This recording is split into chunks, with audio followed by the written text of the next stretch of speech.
This is the Bhangra podcast. What's up, y'all? Welcome to another episode of the Bhangra podcast. And today, we're going to be talking to the co-directors of Bhangra at the Alamo and talk about their experiences running the award-winning competition. And hopefully you can learn some of their best practices. All right, let's get into it. My name is Ample. I am the director, one of the directors of Bhangra at the Alamo. Hi, my name is Smash. I am the other director of Bhangra at the Alamo. Awesome. And so these two we've actually competed against each other back when at least I first started dancing in 2014. I was back then, I was on Steel City. They were, on Alamo. We kind of gone back and forth, known these guys for a while, and it's awesome to see them run a competition. And also my favorite competition that's active right now. Like absolutely one, and they won best run competition at the Bhangra Awards, and overall, just a fantastic competition. I've heard just rave reviews from absolutely everybody, whether it comes from communication, mixer, sponsor, from every aspect of this competition. It has had nothing but praise. And the reason I wanted to have them on today was just to kind of get an idea of how they ran the comp. What lessons can you learn? What lessons can you glean from their experience? And how other comps can copy this experience and hopefully adapt it to their own practices. So I guess first and foremost, why did you guys start? Like, what was the reason you guys started Alamo in the first place? I think for me, it was just it was just on my bucket list to throw a competition. Yeah. And just kind of wanted to throw a competition for the longest time. And I think after the pandemic kind of hit and no one was really dancing, comps weren't happening, I think it just kind of took that time to actually sit down and talk about it and plan it out. And then, once restrictions started lifting, tried to just find a venue and kind of build it organically. We didn't really know what we were doing initially. And, but yeah, it's just something I've been wanting to do for a long time. And I think Texas definitely deserved a competition. And, I just wanted to throw a really good one, especially in the South. I think we had a conversation in 2016, but we were so young then. We had one meeting about throwing a competition in one of our friends' dorm rooms, and we never talked about it after that. I don't know if you remember that, Dishmish. It was in Rima's dorm. So we sat down, we talked about throwing a comp, and after that day we never talked about it because I think we were still a little young and I was still in college, and you don't have the skills or resources or money to throw a Bhangra competition. But I think after the pandemic, we weren't dancing. We had a lot of free time. So I think summer of 2021. Yeah, 2021, we decided, we started looking at venues, and no one was responding to us actually, but we just started there. We just started looking at venues and getting a price.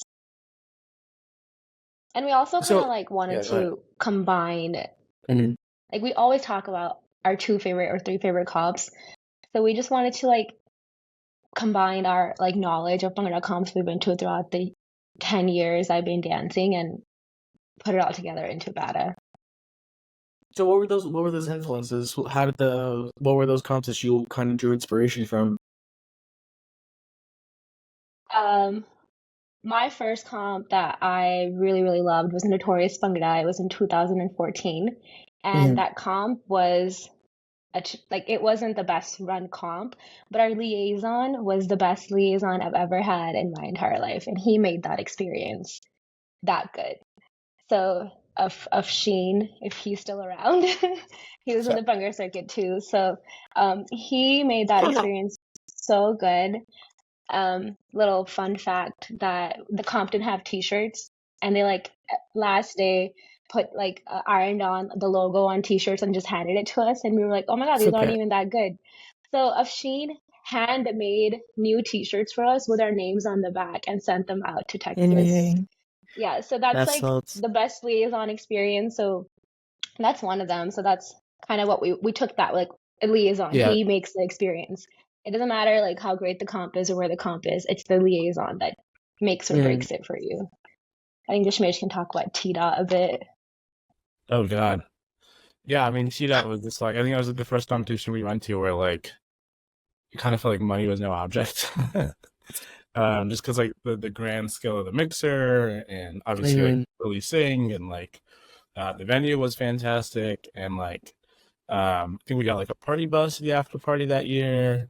He had a theme. So for people who don't know, T-Dot Bhangra was ran by Lily Singh, who's a YouTuber and now doing other things.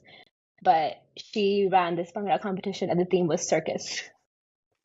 Yeah. So that was the entire theme throughout the entire weekend. Yeah, and you had to include some sort of circus gimmick in your set, which is interesting. So, but it was so grand. Like the mixer had bouncy castles in it. The mixer had like circus games and like carnival games in it. Like it's something I've never even seen. And this is like my third comp, so I'm like already so spoiled. I went from like Bhangra Blitz to T-Dot. So like that was a big factor in that, like how money can bring in a lot for your comp. Like the experience just gets better when you have money in your pocket. Like anything else in life, I guess. Yeah. for sure. I think other comps, we were just like Bhangra Fever. I think I would talk about Jaspinder. He was just very involved as a director with the teams, and he like would come and check on us. So that was a good like example of how a director can be approachable. He can also like show up to your tech time. Like he was just around and he made us feel like we were at home. And the last comp that we drew inspiration from was RDR, Rania the Ironic. It was the all girls competition that happened in DC, and I actually got to judge that. That was really cool. But a lot of our like, I think we took inspiration from them. Like I loved the way they ran it. So we actually sat down with Navneet, who was one of the directors or one of the board members, and she gave us a lot of tips and tricks on how to budget, on how to have a schedule, like what kind of schedule you need. They were so organized. So we took a lot from them as well. Yeah, real said, like I had multiple conversations with Jaspinder too, and just like how he ran Fever, and this was all leading up to like our first beta. So we definitely talked to a lot of people that we admired in the circuit, to avoid pitfalls when we started our comp. So shout out to those guys to open up and share all that information with us. One question I do have, and I think this is an issue that plagues a lot of any competition, whether they're just starting or they're getting ready for the next year, is just sponsorships, fundraising. Like when you're not, especially as a competition that is not attached to a school that just kind of has a relatively easy source of funding, that isn't attached. However, personally, seems to have doesn't seem to be short of funds. It seems to run really well and run just like any other competition. So I guess one question I have is, for anybody who's out there maybe listening to this and thinking like, well, yeah, I would love to run a competition, but like where do we even start getting the money to even like put like the down payment to reserve the venue or anything? Like how do you get that started? Like, where do you know it? Well, I think what we had done initially was, and this was a recommendation that we got from like RDR, was to like build a budget, right? So just make a list of everything that you can think of that would cost money to throw up in our competition, and like put a number on it.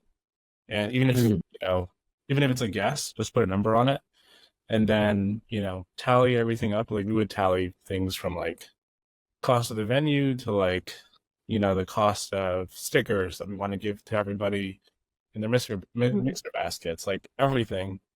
And judges, hotels, like judges' flights, like cameramen, like flights and hotels. So like we added all that up before we started.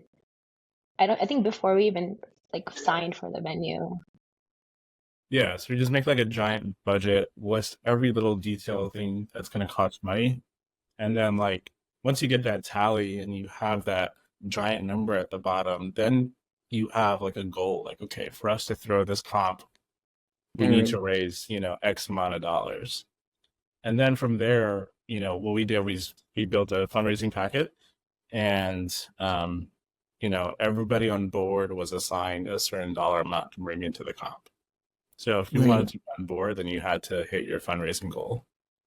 And obviously, like, we all helped each other, talk to people and whatnot. But say, that of 100% is a Punjabi Sikh community Bhangra competition. Yeah. Right. Yeah. The community in San Antonio, supports us in multiple different ways. Obviously, fundraising is a big one of them, but we also do our best to showcase their business, whatever it is, in a multitude of ways through our fundraising packet. And obviously invite them to the show. And, like, this is probably the biggest lift I think that we have in throwing a competition is fundraising, right? Because you can't really throw a Mhm. successful comp until you know that, hey, we're going to hit our budget number that we put aside to throw this competition, so on and so forth. I mean, if you're going from like the ground up, and you're out there and you want to throw a competition, I think the first thing you want to do is figure out what your biggest expenditure is going to be, and it's usually going to be your venue. Mhm. So, reach out to a couple of venues, get some pricing, and see where you're at, and then from there you can build your budget. That's going to be the biggest chunk of money you're going to spend is on that venue. Gotcha. I kind of want to ask a little bit more into the outreach thing. So this is actually an issue I have with a lot of competitions where, like, because they're funded by the school, they just kind of have it very easy in the sense that they have fundraise, which is awesome. Like, you can run the competition, blah blah blah. But then you look in the audience and there's like 20 people there, and auditorium is empty. And I asked them like, "Yo, where is everybody?" It's like, "Oh no, like this is probably it." I was like, "Did you go anywhere? Did you post on anything other than Instagram and Facebook?" I was like, "No. Why else would what else would we do?" I was like, "Dude, your auntie isn't on Facebook. Like they don't follow like whoever. Like, why aren't you going to the Gurdwara? Why am I in the masjid or the temple or the whatever the heck? Why aren't you like tabling there?" Perfect example. Okay, so Berg. First 4 years, if you watch like the old Berg videos, like 1 through 4, like it's standing room only. Like that entire audience is packed. You cannot find a seat. It is crazy. And they would go table, they would do all this stuff. And then I remember Berg, my sophomore year, so I think it was like Berg. I think Berg, the offbeat jump here. Berg 10, yes. So they, well, I think Sid told them like, "Yo, dude, guys, like you need to like go to the Munders and all that stuff. You need to go physically table." And then one of the uncles apparently told the director, was like, "Hey, oh, you guys are back. I have like I missed you guys." And they're like, "What do you mean? You've been going on for the past 10 years?" Like, "No, you haven't. I didn't know about it." They didn't even know. The community like Yeah, forgot. yeah. No, straight up, they like didn't even know. I was like, "Dude, this is such an easy dub. Just go sit there. Like, you need to like actually put like I think outreach to the community is very, very important." And so, other than just like I don't know, like what are some things that you did to like actually like go out in the community and reach out? Like, it seems you guys have some like obviously you guys have lived in San Antonio for so long, so it might be easier just to naturally think of like who do I go to. But what are some technique strategies that somebody else could like learn from you guys and what you did in order to like better connect with the community? It's like fill Yeah. the stadium. I mean auditorium, you Exactly. mean? Fill the Yeah. auditorium, fill like whatever, like get donations, whatever. But like honestly, I like you fill the seats, you got money too. Yeah. Yeah, I think for us, we tabled. We Mhm. tabled outside outside the Gurdwara. We visited like all the Indian restaurants in the area. Mhm. We put up posters everywhere. Um, Indian restaurants, Indian grocery stores. yeah, Indian grocery Mhm. stores. We talked to the people that own them. Like, we did like put up the poster and be like, "All right, peace." We like, "Hey, this is happening." I don't know, direct people there. Like, we would literally like stick posters, on the registers. So Yeah. like, They'd be like, yeah, "Yeah, you can put it." And I was like, "Can I put it on here, like where everyone checks out?" yeah. You know, yeah, we were a little annoying about it, but you know, like You have actually, to be. funny enough, one of the people that we went to go put up Mhm. a poster ended up being a sponsor. So you There know, we it was are. just like a pretty organic thing that kind of happened. But yeah, I mean, you just really gotta be out there. And I think to your point, yeah, like you can't just post on Instagram. You have to have conversations with people. I think we tried to hit up a couple of like Indian events that were happening in the city, like out like it was like a holy event or something like that. Hmm.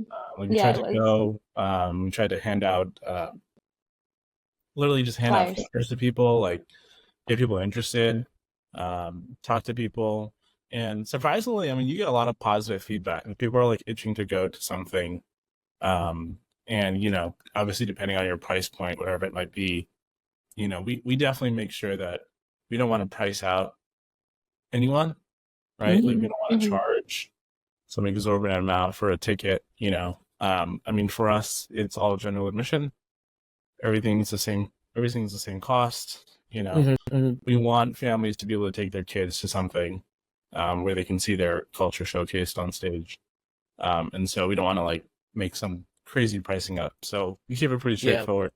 Um, and I think the other thing is like we've been to competitions where they have like in these like ginormous auditoriums, which is Yeah. like super grand looking. But then like yeah, to your point, you see how many people actually show up, and it doesn't look that great. So Yeah. you know, Bata is not the biggest auditorium at all, but I think being able It's to packed. fill it, Yeah. you know, makes it feel that much better. So you know, sometimes maybe just Absolutely. make a smaller auditorium. You can fill it easier. Yeah. Yeah, like we went to look at one this year because I was just curious, and it had like 3,000 seats, and I was like, I will admit that selling tickets is the hardest thing we do. Mhm. It requires a lot of time. Every weekend is set aside to go to the Gurdwara and table there and talk to aunties and uncles. Like it's hard, like to like have Mhm. to stop them and like tell them about a Bhangra comp, and it's Yeah. not easy. Like I understand it's awkward sometimes, but you Yeah. have to do it. Um, I don't know if every comp runs this way, but our auditorium uses Ticketmaster. um, Ticketmaster, either you have to buy it online or you have to go physically to the venue and get the ticket there. Yeah. So in our case, we know our Punjabi community isn't gonna go drive all the way to downtown and buy one ticket for their family. So what we do is I kind of work around there. So I'll go and pick up like 50 tickets before every Sunday, and we physically hand the Okay. tickets out to them. So it's more convenient, and instead of Mhm. using Ticketmaster, as you know, they have a lot of fees. So like your Mhm. $30 ticket's gonna be $40 if you use the online method, Yeah. but if you go buy Yeah. the physical tickets and just like pass them out, they're Yeah. saving Yeah. $10 and they physically have the ticket already. So I think that kind of helps us Okay. at the Gurdwara. Like Yeah. people, nobody likes doing it on online. I think not like the Gurdwara community, Yeah. but Yeah. people Yeah. just want 10 tickets and they want to physically see them. So give it to them. Yeah. Yeah. I think one other thing that we did was that kind of helps, and I think a lot of comps already kind of do this. But you know, if you're trying to think strategically, how do I get more people in the seats? You know, why don't you just invite like the local Bhangra Academy? You know, give them an exhibition slot, or you know, There a we go. local team, or you know, because everybody wants to come watch their kid perform. Everybody wants to watch their Yeah. Hmm. kid perform. So, you know, if you invite others to come exhibition, they're more than likely going to bring people with them who will obviously need a ticket in order to see the show. So, you know, you can think Yeah, strategically. especially kids teams, because then yeah, their parent and their mom and dad comes. So that's two There people we you have with go. you. Okay. The kids teams, and then they'll bring their grandparents. So that's four tickets already sold. So like we make an effort to showcase our academies here. Like this year, Mhm. we're gonna showcase our own academy as well as the Houston Bhangra Academy. Yeah. And but a lot of the kids are gonna be like they're so excited. Like a lot of kids at our academy now for Alamo's academy like remember Fertile's performance because they were in the audience watching last year, and they like talk about like, oh, I remember that move they did that we're showing them. So it's like That's all becoming like this like this organic circle of life yeah. moment for us. Yeah, so Oh man, yeah, I bring like the that. little kids in. Yeah. Dude, that genuinely warms my heart. Oh god, I'm gonna tear it up like that. Okay. Oh man, that's so awesome. Oh, Yeah. No, yeah, So because Bada like, really, yeah. No, go ahead, go ahead. no, I was saying Bada is really like it makes our like it really helps our community. Like Mhm. we have 50 to 60 people that adults want to learn how to Yeah, do Bhangra, and we would that's never what I'm saying. imagine that. But it's really because of all the teams that come and they showcase their talent on stage, and now everyone wants to be like them. Oh, that's Pretty awesome, sure. dude. Shit. Okay, cool. That's fantastic. Yeah, no, I mean, like, I remember I was on the Google, like, with Champs and CIA, like, that was like CIA, basically running Champs was like a huge thing for them.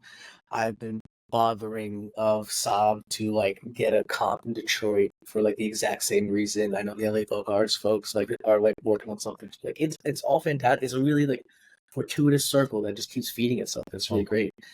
Um, Mhm. I don't really have any more questions about like selling tickets, and I kind of wanted to move on to some of the things that the circuit cares about a little bit more, and that's judges. Um, so like everybody loves to yell. Listen, I read all the GG posts and stories. Everybody's talking about like blind, whatever, and like a centralized organization and all this stuff, and I'm like, dude, getting Canada to agree to that, and I'm more than happy to do whatever it is. Like I just, in all honesty, like I just like that it won't happen. I don't know what to tell you, but but I do really like your process specifically when it comes to making judges. So what do you guys do? So What's up, y'all? Quick plug. Did you know that you could have listened to this entire episode 7 days ago? If you support us on Patreon, you can get every episode before anybody else listens to it.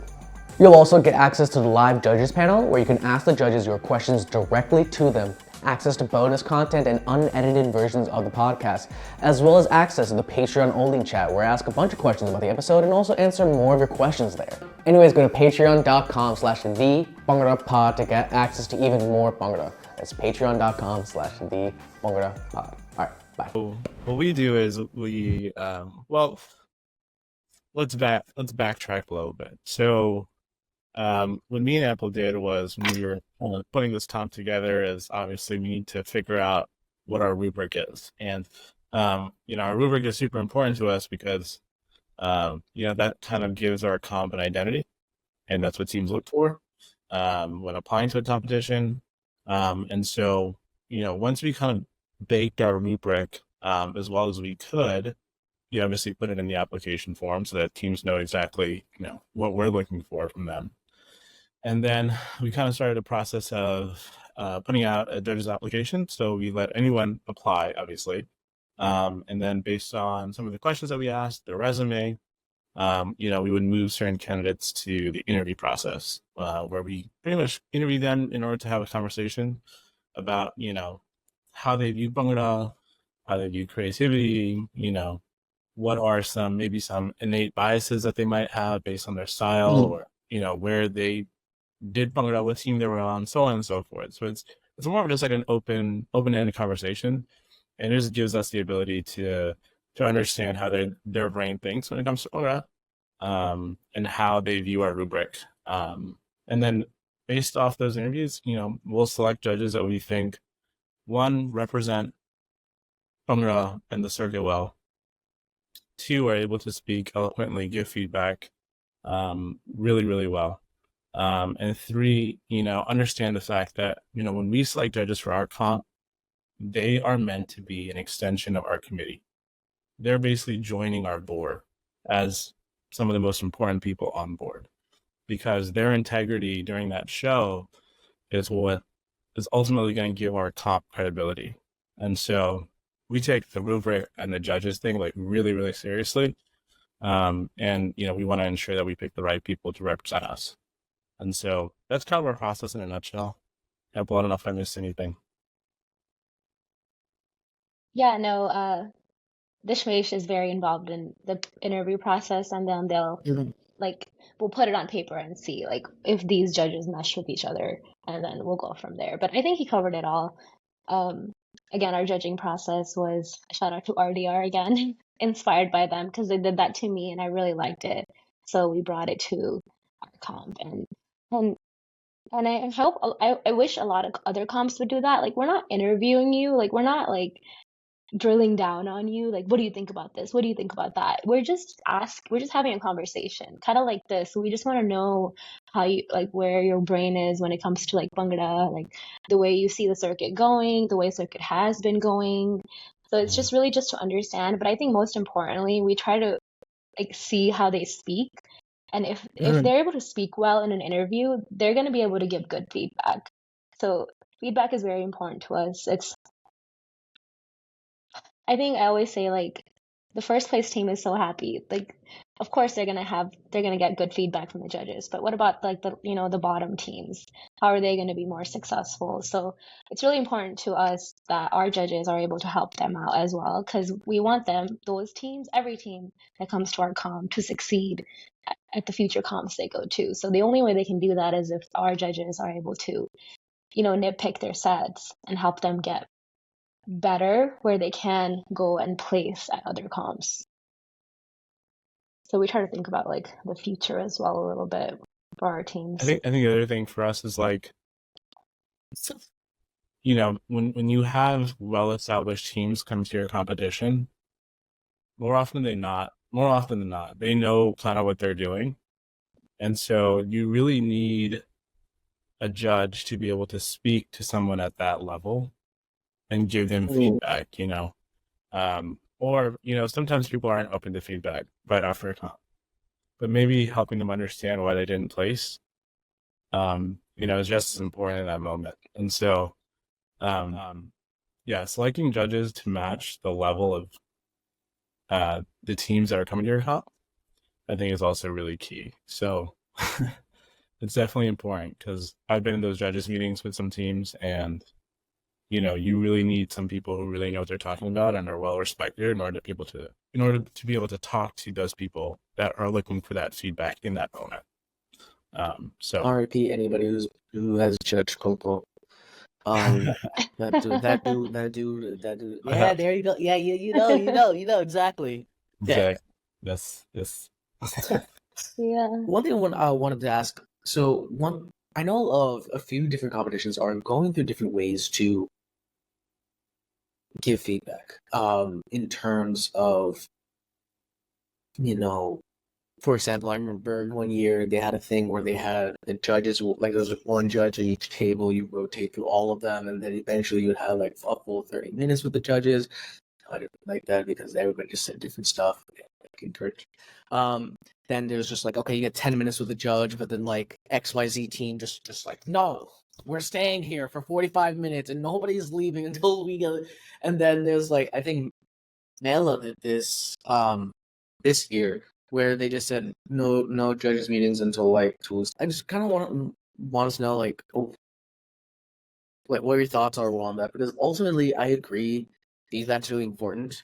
But like, it's just as a judge, like I struggle with this a lot because there are plenty of times when I've judged and I'm like, dude, I got 30 seconds to like sing my shit, and I can't communicate this. I can't. I'm trying to like distill as much as possible. But like, what I really want to do is just like pull up your video and be like, all right, at 5 minutes, this happened, and this is why I didn't like it, and go on a diatribe about like how your contrast wasn't great and all this stuff. And I want to like nerd out about you with your formations and stuff. I don't have time for that.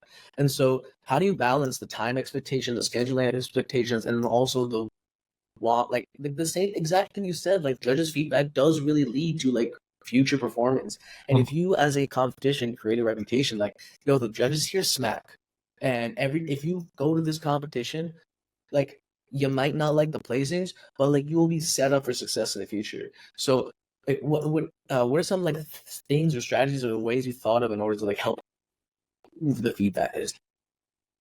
Well, I mean, I was in the judges meeting, so I can speak a little bit to this. Yeah. I think a lot of Yeah. it has to do with, well, one, like I was at Mela, so I heard about the whole like we're having a judges meeting after the comp. So I'm curious to get feedback on how that actually went, because that's an interesting idea. But at the same time, you know, um, regardless, someone's going to come up to the judges and start talking to them about placings that night.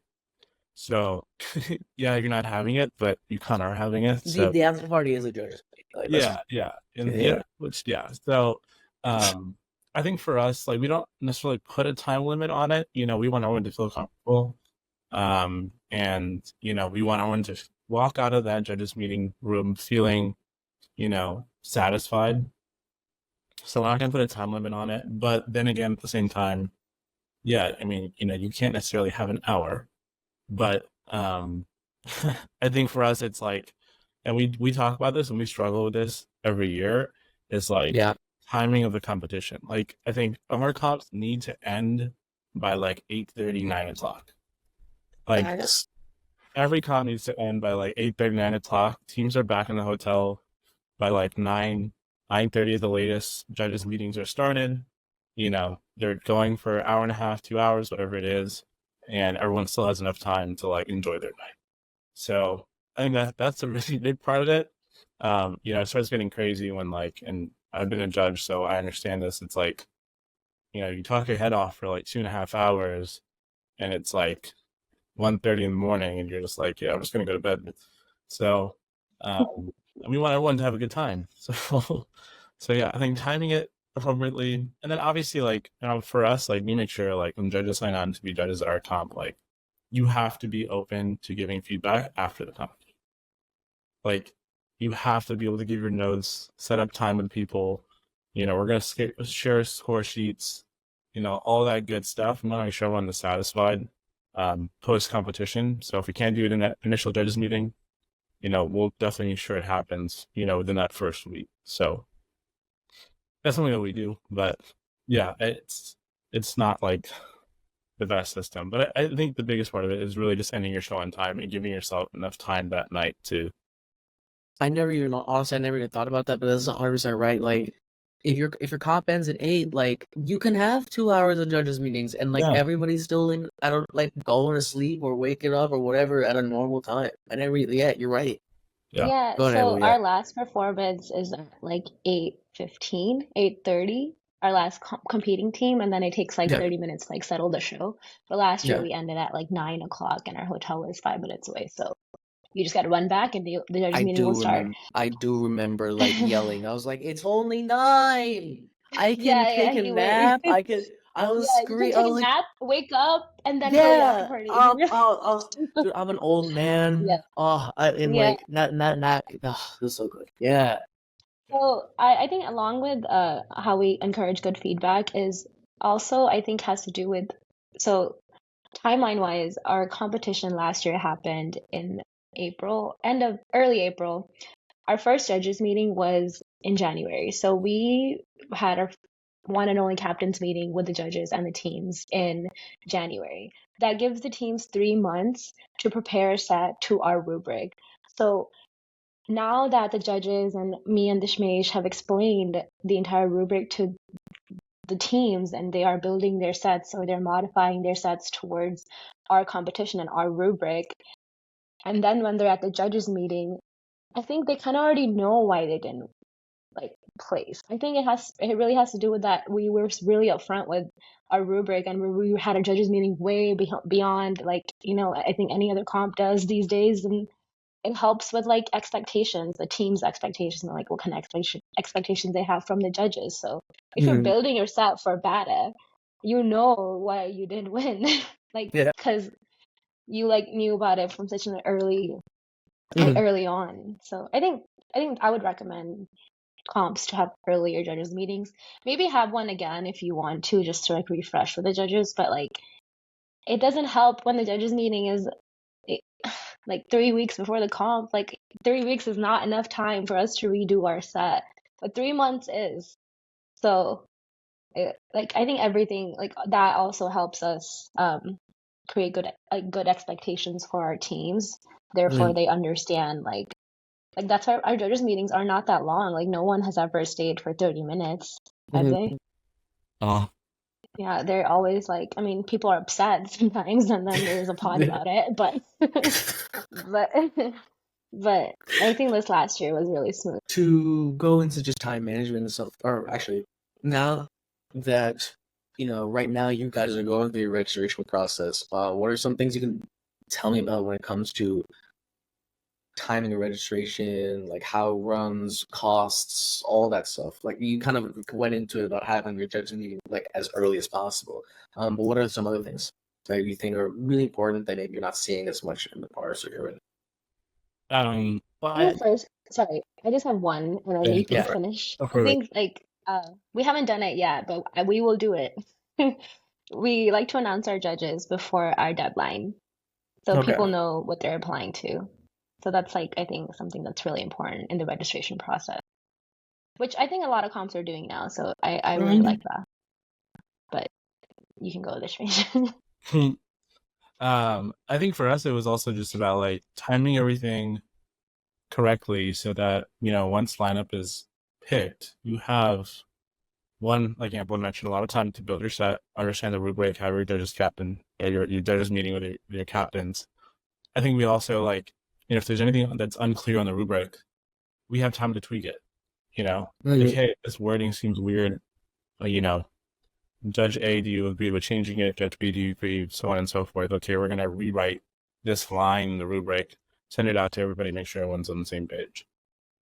And then the other thing is giving teams enough time to like book flights, the whole deal, like giving them the best shot in order to like find the cheapest flight so that they're not, get selected and it's like, all right, we got to book flights immediately, before maybe they have it put together or whatnot. So, yeah, timing is definitely a really big thing, and how we space everything out for ourselves at least. So, yeah, like we're gonna pick up in March. The comp's not till March, yeah. Yeah, so we give teams and us 3 months to like figure it out. I think that's a good time that's worked for us, and we've done this for the past 3 years, and we're gonna do it again. So from the day you pick your lineup, you have 3 months until the competition, and that we spend that entire 3 months. So immediately after we select our teams, me, the Shmeesh, and the captains of the team have individual group chats. So it's not just like one captain's chat. It's individual group chats with every captain, and they're constantly communicating with us. So they know our names, they know who I am, they know who the Shmeesh is. And we don't even bring in the liaisons until like a week before the comp, but me and the Shmeesh make it an effort to get to know the captains and answer any questions they have leading up to our competition.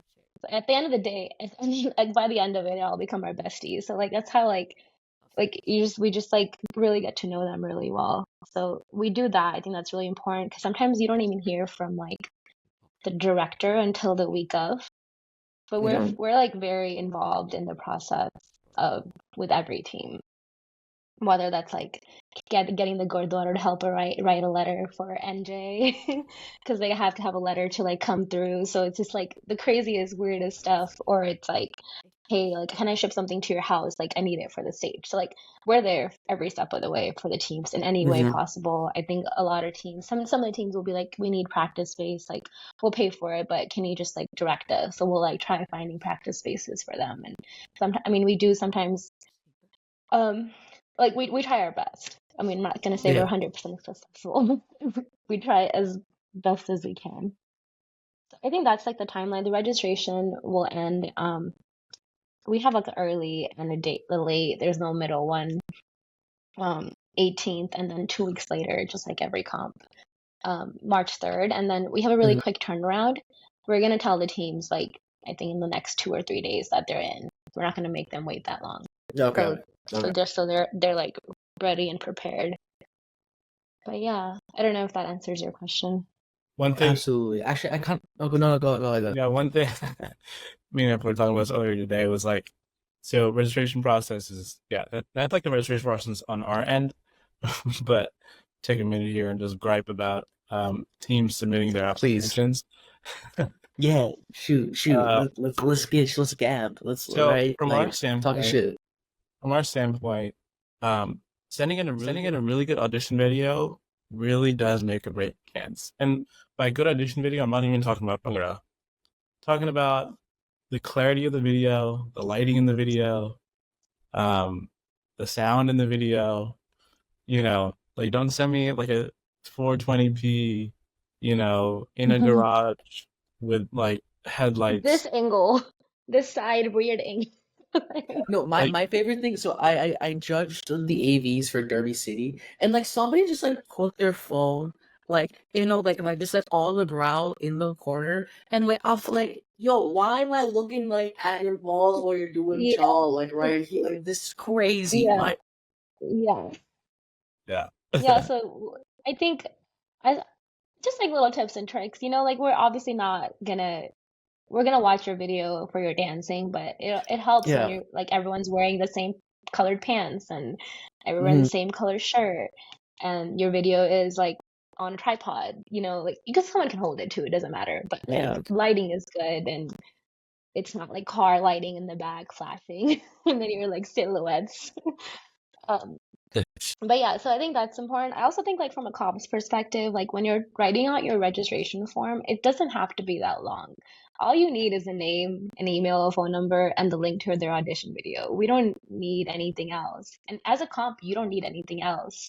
Like, why would you want to know Everyone's everyone's ID. name and their birth dates, their signatures? Like, what are you gonna do with that? Like, you're telling like teams that aren't even getting to provide all that.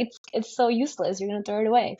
So yeah, we just ask for name, email, not birthday, name, email. Hey, how many people do you think is gonna come? They're like 25. Like, okay, cool.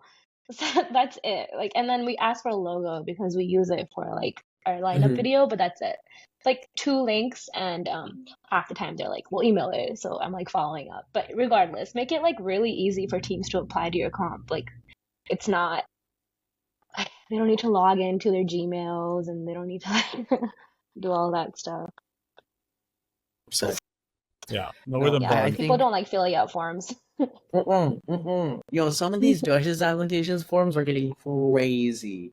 Like, what does I'm sorry, Marilyn Monge. What does Marilyn Monge mean to you? Bro, I don't fucking know. I'm trying to judge. Like, it means Yeah. nothing to me. Like, I was like, I like it's like a cool calm that's like kind of close by. Like, I like them. I don't know.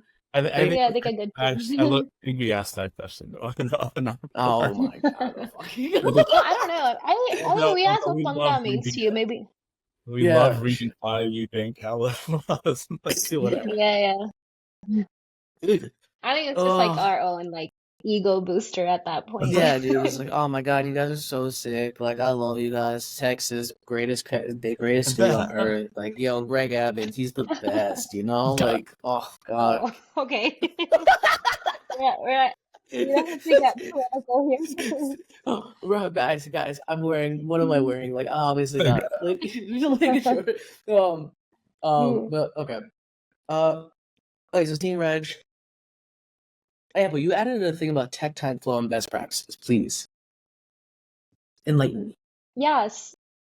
So comp day, like mixer is important to us, and we try to have like fun with it and try to bring out our unique twist to it. But Saturday, which is most comp days, is the most important day for us and the most important day for our dancers and our teams.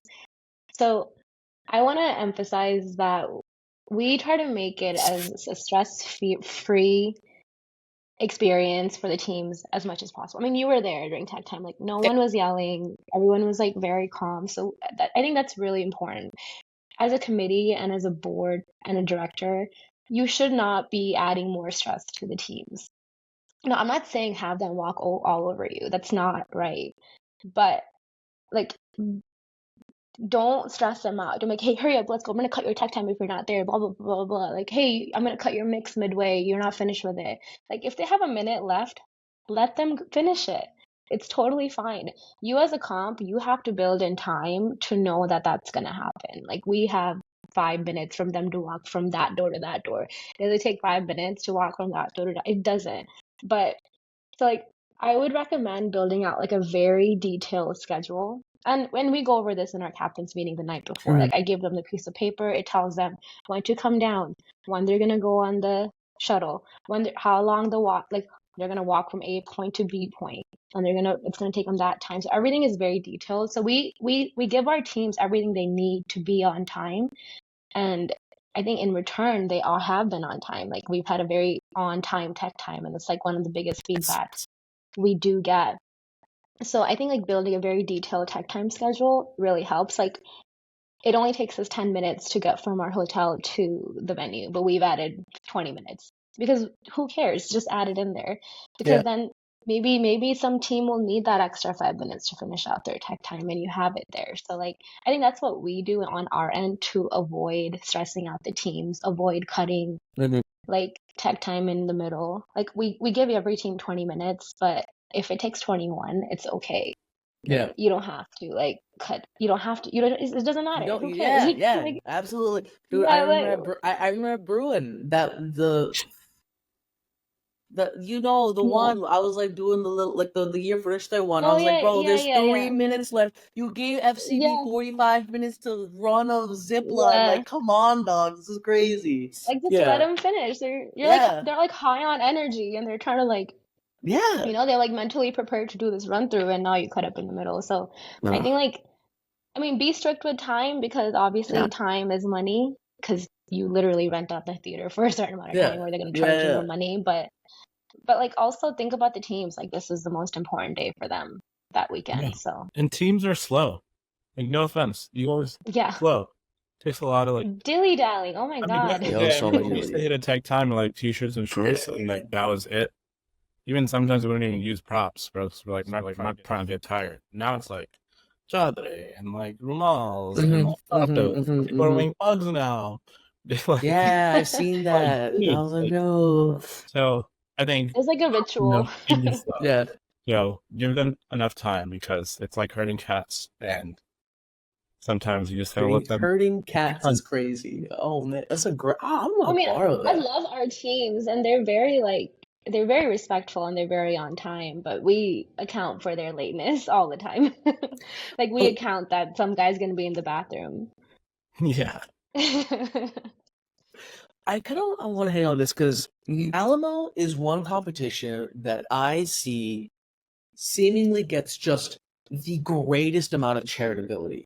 Like, for example, like somebody might be really mad about placings or like how a judge says something or this and that. In like every other comp experience I've ever been at, immediately directors hit up saying they fucking suck. Like it is like it's just like the hit the button that like fuck the cop. Like that is the button that we just love hitting. Okay? And Alamo's the one comp that like that button is almost never hit. And obviously it's a lot of it is because of good planning and things. Yeah, like cross those fingers and so nothing happens this time. But like I would like to say that I think one of the reasons why there is so much charitability is not just because you guys are from the owner circuit and that like people in general go, but I think it's the communication. Your level of communication that I've heard is unparalleled to any other competition, and the only competition I can experience because I haven't competed with you guys at this competition, but is champs with Gold. I was like Gold was hitting texting like every day, like, hey, it's 343 days before the comp. Are you okay? I'm like, yo, dude, I'm fine. Like, relax. But what what are some differences in the communication that you guys implement versus the communication that you've seen from other competitions and that you think you've addressed? And maybe some ways that you guys think you should improve in communication. Because I think that is the key to why you guys are so successful. Is just making sure everybody's like, are you good? Are you good? Are you good? And I don't know, like from an outsider's point of view, like I think that's your like magic base you guys. Yeah, I mean, yeah, I think for us, or at least for me personally, I Mm-hmm. think it really just begins and ends with our team. Like the team that helps run, like obviously, yeah, me and yeah, we're directors or whatever, but it's really everybody who's on board and on staff and volunteering and our liaisons. We make it like very, very abundantly clear. Like, guys, like we want to treat like every single person that comes to our comp is our family member, right? Like we're having a giant reunion. We're all related. We want to make sure everyone has a great time. So experience is like one of our top key metrics. Is like regardless if they don't place or what have you, like they have to have a good time. Like how do we make sure they have a good time? We have conversations with liaisons like, yo, find out whose birthday it is on that team. Like what can we do extra to make someone's like, day better or what have you, or their experience better? Because, for example, last night, me, Ample, Rima, Shiv, Deshaun, like we were all at dinner, and we were literally just like reminiscing about the great experiences that we had at competitions, right? Like, oh, yo, you remember we went to Fever, this and this happened, that and that happened. God, that was such a good comp. We had such a good time. And not once did we talk about what placing we got. Like that wasn't even part of the conversation. It was about like who'd we meet, how the after party was, you know, just the overall great experience that we had hanging out with each other. So, we take that and like figure out a way to make a really great experience for a team. So how do we like have the dinner table at, DDJ, whenever they get together, they talk about battle, we want it to be a positive experience, whether they place or not or what have you. So I think from us, it's like really just understanding that our team needs to make sure that experience over everything. And I think that trickles down to communication and being like upfront, being out there and making sure everyone knows who me and Ample are so that if there is an issue, they can come right to us and we can take care of it.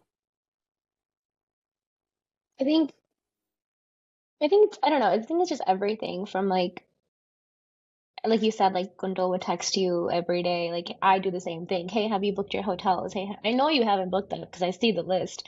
I'm gonna ask you anyway. So it's like, have you booked your hotels? And like, can we get like, and obviously like teams wait to the last minute, and every year this happens. Teams wait till like the very last minute to book hotels, and then this like our block fills up. So like, are we gonna just say no, or are me and the Shmish gonna go talk to the hotel and get more rooms? So like, I think that like just like we just I think communication, and like I just think we never say no to anything.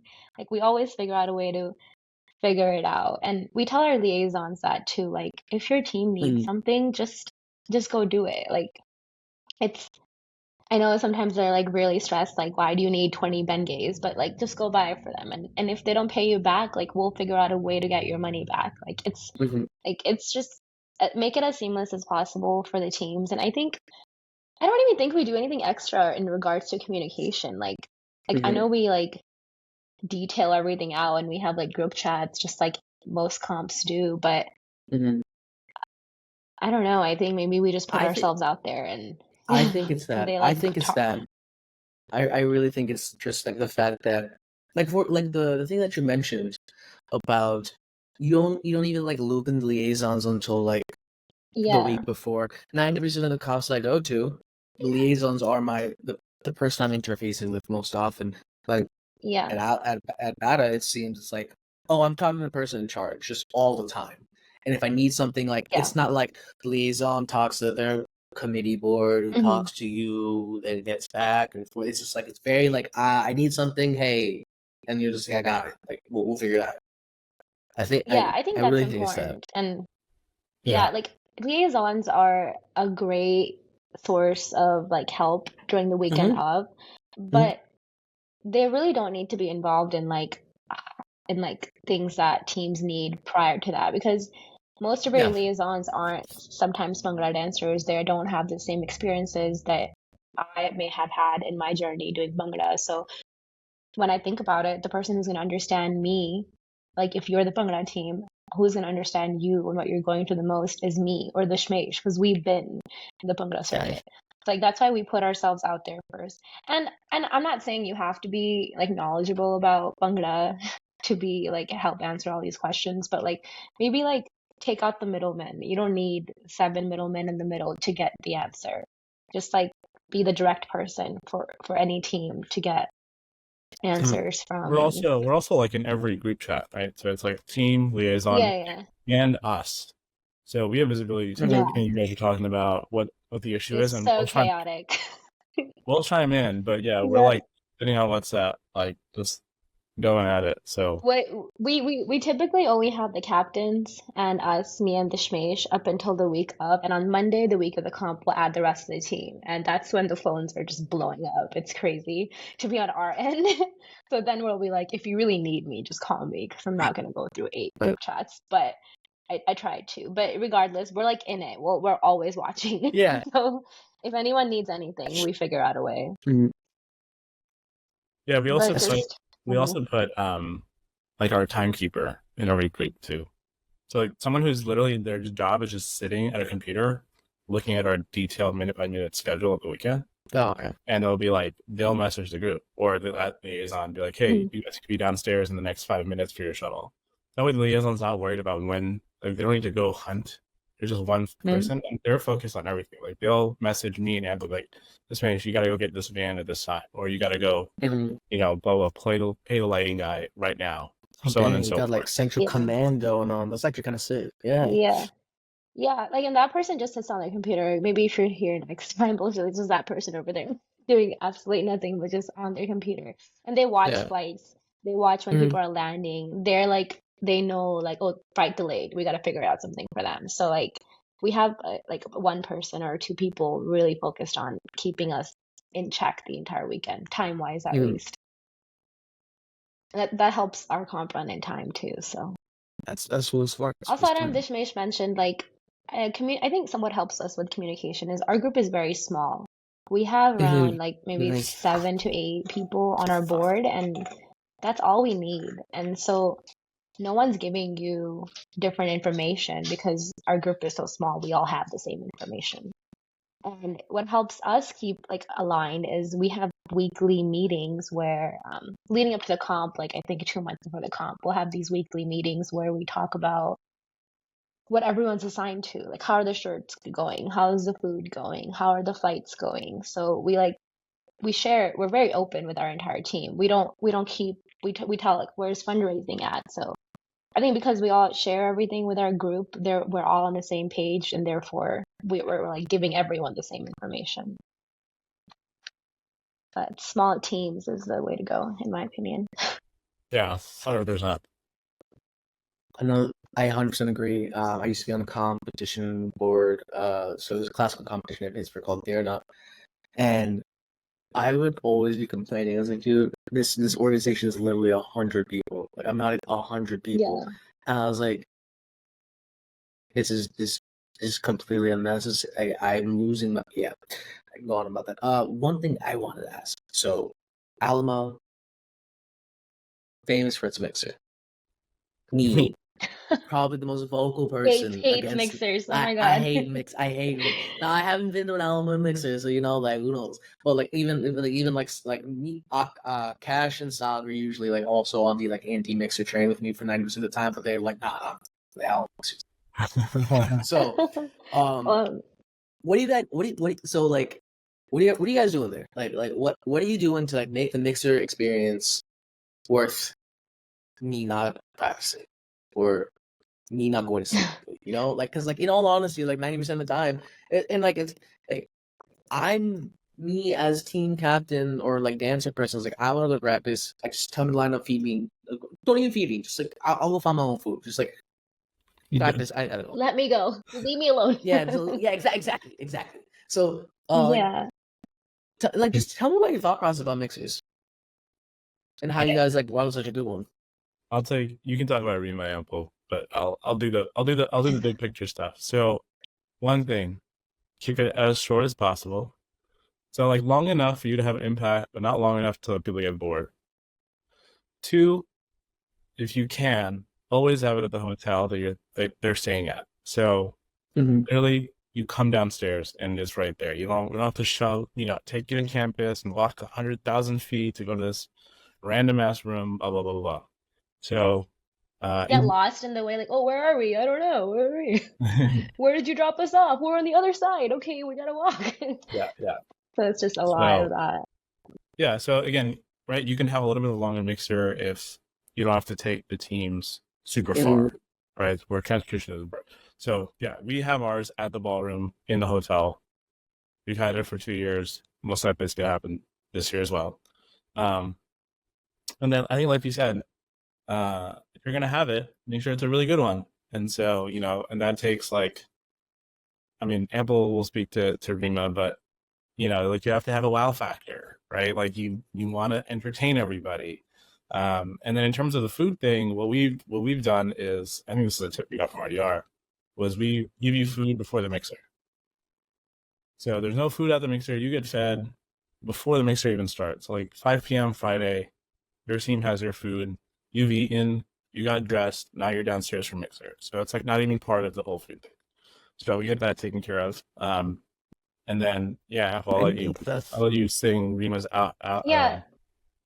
There's- So the food thing, I think, helps us a lot. So we're not wasting any time getting in line in a buffet line, putting food in people's trays and taking an hour of people's time away. We hand deliver the food. The liaisons will bring them to your rooms. You can eat it then or eat it later. They're usually like burritos or something from Freebirds, or we've had that. So that takes away, at least that gives us gives you a team an hour back, and that we don't have to waste at a mixer. So that's probably like what people don't like about mixers. You're sitting there and like doing absolutely nothing. So Rima is our mixer chair. She also helps us run the comp and does a lot of like the fine details that makes the comp look as grand as it is when it comes to like decoration and like theme. Like last year, our theme was Wild Wild West, and to figure out how to get a bowl inside that Hilton was literally the hardest thing ever. But she figured out a way how to do that. So she's just really creative, and she thinks of games. She incorporates like Bhangra games into like your regular minute to win it games and combines them together to come out with something that's fun and also relatable. Like, I don't want to play a game where I have to break a block of ice to find out my lineup number. Like, why am I throwing this block of ice into, I don't know which comp I'm referring to, but I wonder who. That was the dumbest thing. I it's was just like, like, somebody's gonna get hurt. Okay, yeah, I was like, continue. Yeah, the ice is gonna come and cut you. It's gonna yeah, cut that's your crazy. eyeball. Okay, yeah. So like the games are like pretty easy to understand. we At also the end of run the our day, this is a Bhangra. I'm just gonna chime in there. Yeah, We yeah, create yeah. the games as a board, as if we The were night before, like dancers, the week before. to figure out if they Yeah. work or not. We timed them. We had like a Jadwar time game one of the years, and we like figured if it would work, and it does work. But so we kept that in. Then we had like a game last year. We're like, can they make a shika with newspapers? And we're like trying, and it's like not working. Like, why would we do this game if it's just not gonna work? So like, scrap Yeah. that. But we test all these games, so that's really important. But I think Dishmesh said it perfectly. It's a short mixer. It's only an hour. You get in with your entire team. We have like an intro, and then every team walks in. And then we have tables, but there's nothing on the tables. You're just sitting and chatting. I think we have like the first game is everybody's favorite game. You dance, you're a Bhangra team. I personally believe that mixture should like let you dance and have fun. We mix teams up. Some people like it when they dance with their own teams, but like it's a mixer, so we mix them up and let them like. But even then, we have a little like theme thing going. We're trying to make it fun, so we give it like we in the last few years, it's kind of like our own little thing. We picked out Alamo segments from the past. So we picked out our own mixes, and we'll be like, here, do Ludi to a mix. Like we've done Ludi to this already, but you do it now. So like we make it like a Okay. Texas Showdown thing.